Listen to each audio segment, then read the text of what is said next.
David, it's hard to even explain exactly just the mass casualties that happened right here. In fact, the Israeli military says they still don't have a clear number, but I'm talking to some of the soldiers, and they say what they've witnessed as they've been walking through these different houses, these different communities, babies, their heads cut off. That's what they said.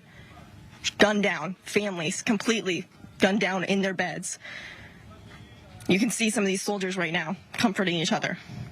Many of them reserves who jumped into action, leaving their own families behind as well, not knowing the sheer horror that they were about to come to.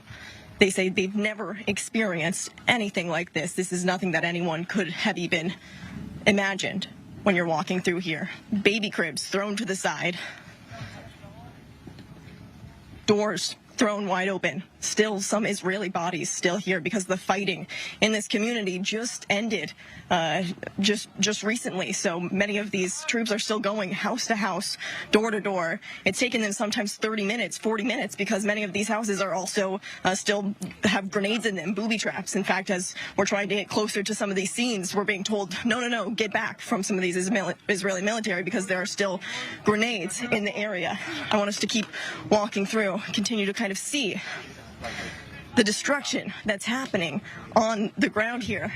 Even something as simple as a soccer net just left to the side here as people were with their families playing. I see in the distance more bodies being covered, all the while as they're covering these Israeli bodies, trying to evacuate everyone else from the territory, taking all of the casualties out of here.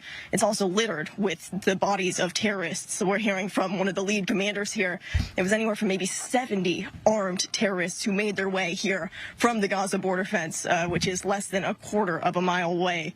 And as I said, the atrocities that they committed, violence with guns, with grenades, with knives, targeting these innocent civilians inside their homes. So for the soldiers here, it's a very, very difficult scene for them as well. As I said, leaving their families behind, but they say they will continue to be here, continue to kill every terrorist who is in the area.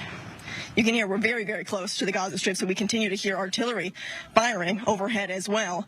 Even as we were giving this tour, we were told to get on the ground and take cover because you're so close to the Strip right now, you don't even get the red alert. You actually hear the boom before you're even told to get to the ground. So this is the reality, and this is what all of these soldiers, you can see, none of them expecting this, but all of them being here, ready for the fight nonetheless, and proud to fight for their country is what I'm hearing as well. And so that's why they want to show the press, they want to show these very, very difficult images, David, but they want everyone out here because they want to see and show exactly what is happening here on the ground.